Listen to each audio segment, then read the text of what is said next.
thousands of dollars in therapy. Yeah, yeah. But it helped you. And they Oh, said, yes. walk away.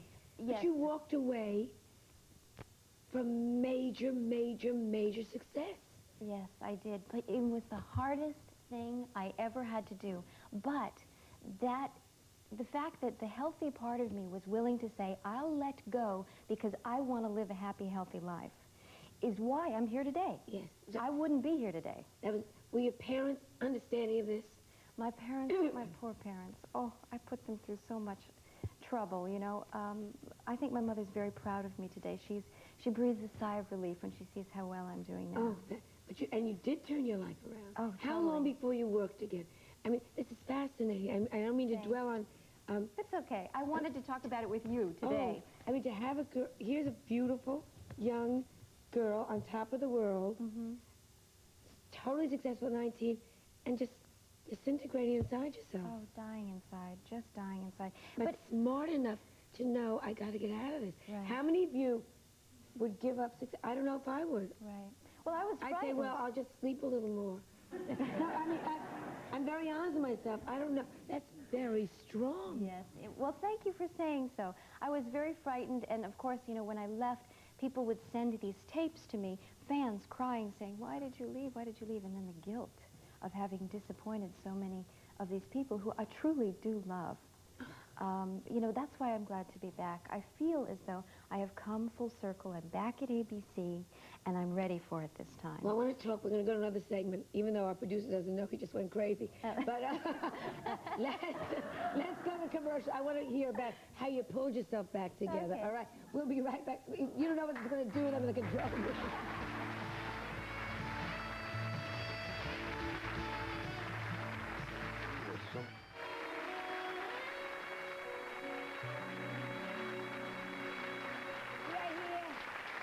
Talking with Genie Francis, who is starring in All My Children. But it was now you left General Hospital. Let's just go back. Okay. And did you work? Did you just stay home? How did you mend? Well, you know, what I wanted to do when I left General Hospital was not to work at all. I desperately wanted to go to school. I was a straight-A student in school, but during the popularity of Luke and Laura, they convinced me to leave school. And so I didn't complete my 12th grade year. Right. So I really desperately wanted to continue my education. I tried going to school, and people would say, it's her, it's her. And I couldn't fit in there then. So, again, it was very lonely. My agent at the time convinced me to continue to work. Did you have anybody, a sister, a brother, anybody to be able to talk to you about loneliness? Yes, but you know, fame is a very bizarre thing, the way it makes people react. Yes, very separating. It's lonely. Yes. If you think it's going to fix you, you're wrong. Yes. It somehow, what happens, I think, the mistake is, the career tends to become more important than the human being. That's a mistake. And your agent said, you've got to continue working. You've got to continue working. I was about as ready to be launched into primetime stardom as I was to just, you know, fly to the moon. I mean, I was in trouble. I needed to rest. I needed to get familiar with who I was. Everybody else was telling me who I was before I knew. Yeah. And I was all into people-pleasing and getting everybody to like me and being a good girl and being a nice girl. And I was bottoming out on that one.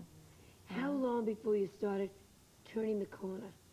You did a couple of things at prime time that didn't work too well. Well, I did it. Then you did North and South, which worked well. That worked well. It's a shame that wasn't the first thing I did when I came off the show, but I wasn't ready, you see. I did Bare Essence, which was a great show. I had a wonderful time, but then, see, I was into compulsive overeating at that phase of my life, so it was like the press just went after me about, you know, what a chubby teenager I was, which was, you know, at least they didn't say I was a bad actress, you know. But by the time I did North and South, which was about 3 years later, I was ready. And it was a very successful show. I did some of the best work I think I've ever done, truly, you know, working with the accent and a period piece. And, you know, after that, I thought, well, this is great. This will really move my career forward now. And I tell you, after a success like that, I thought, I'll move back to Los Angeles. You can hear a pin drop in L.A. when I returned.